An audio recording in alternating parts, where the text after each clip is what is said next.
Former family YouTuber Ruby Franke has pleaded guilty to child abuse and faces a very lengthy prison sentence. Let's talk about it.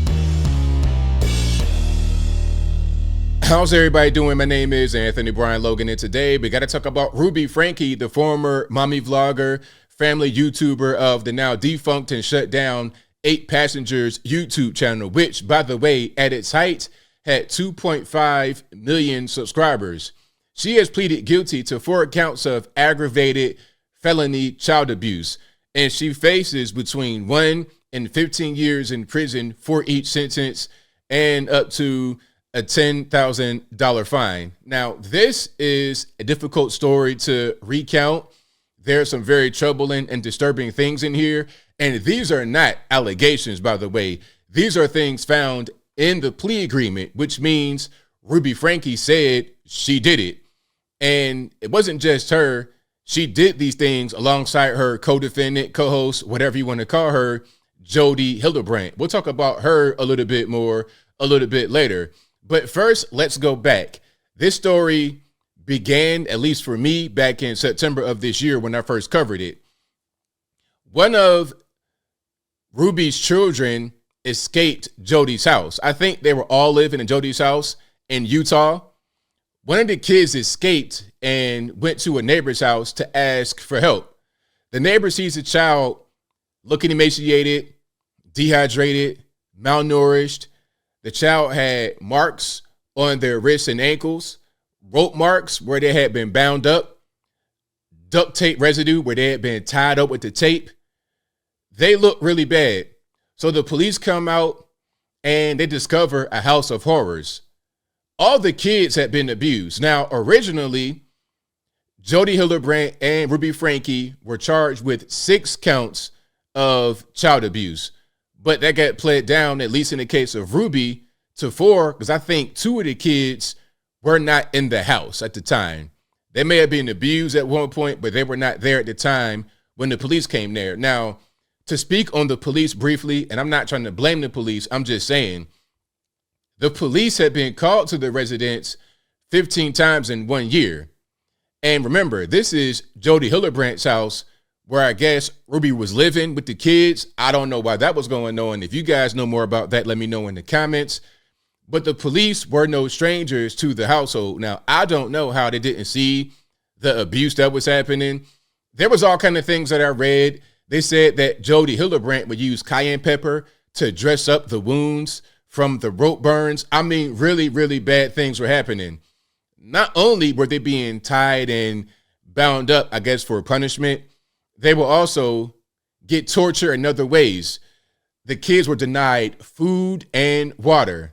Now, understand this. If you are a prisoner who got a crime that you did and you were convicted and you were denied water and food in prison, that would be a violation. If that was the thing that was going on, they would get investigated, and some of them, the wardens, the guards, might get locked up. So as a parent, you're denying your 8, 9, 10-year-old kids water. And if you go sneak and get water, I ain't talking about soda, I ain't talking about some kind of sweet drink as a treat. I'm talking about basic water. If you were to sneak and get water, you were abused. And then they would get punished with food. So if a child did something that Ruby or Jody felt was incorrect because they both abused the kids, according to the plea agreement, if one of the kids did a thing they didn't like, they would get punished with less flavorful meals. Like they might get bland chicken and rice, while the other kids got better meals. The things they did to these kids were just really inhumane, really gross. Now, as I said from the beginning, Ruby faces between 1 and 15 years for each count, for each charge, and she's pleaded guilty to 4 charges. Now, there's a chance she may not go to prison, but it's a very slim chance because she pled guilty, confessed to doing these things. She's already in jail right now. I mean, it's kind of hard. Now, in her plea agreement, it says that she agrees to serve the sentences consecutively, meaning one after the other.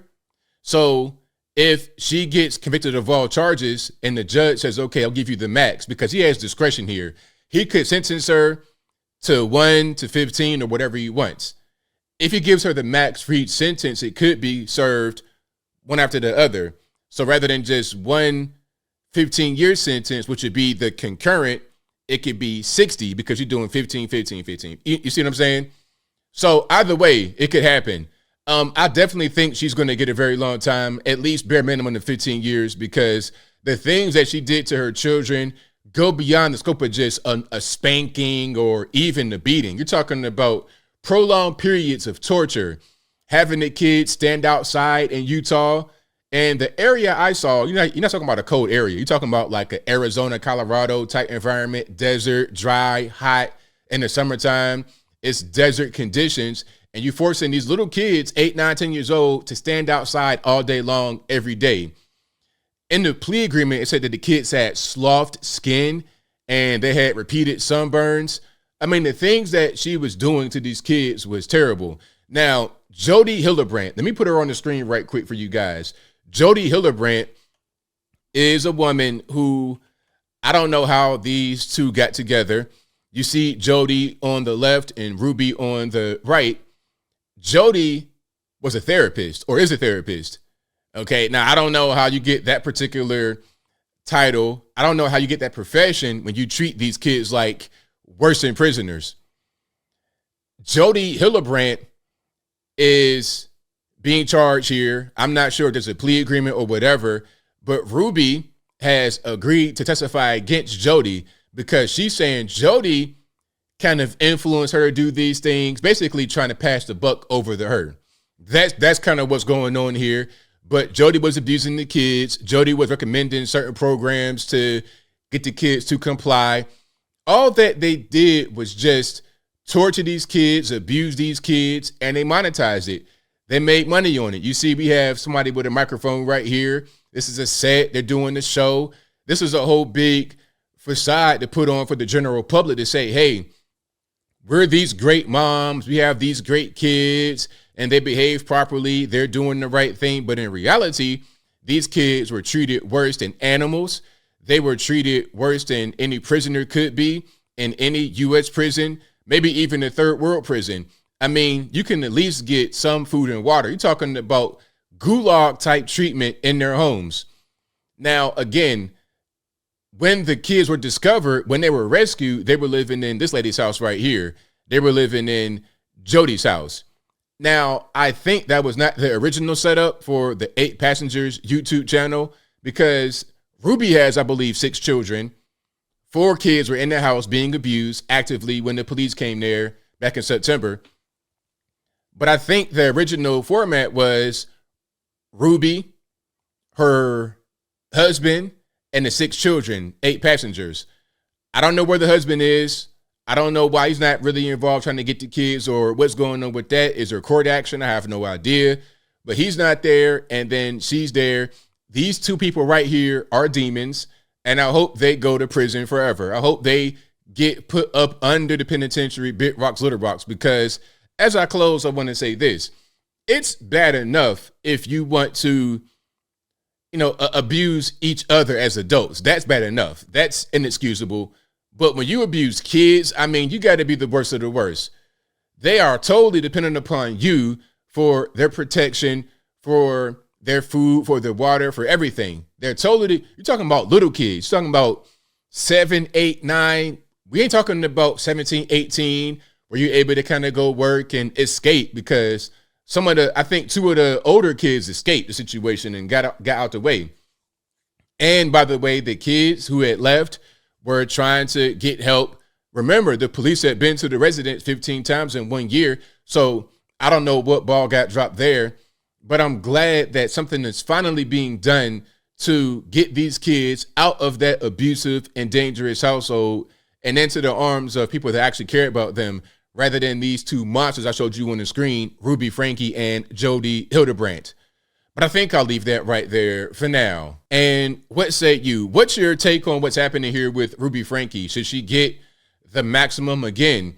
She's pled guilty. I'm not saying any kind of allegation. Oh, well, maybe. No. She pled guilty here. So she said, I did it. I confess.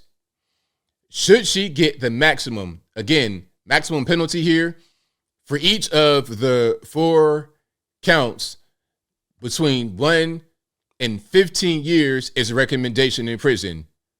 A fine of $10,000 for each charge.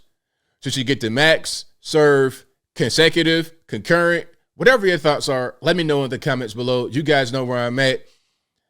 Abusing adults as adults is one thing. Harming each other is one thing. But when you messing with the kids, I mean, I have no sympathy, man. I say take them on out back and just get rid of him right there. Because and then it's over an extended period of time. You're talking about extensive torture, making the kids stand outside in the sun all day, every day, getting sunburned, starving your kids, tying them up, treating them worse than animals. Worse than, I mean, you got dogs that get treated better than these human beings. Her own children. Disgusting.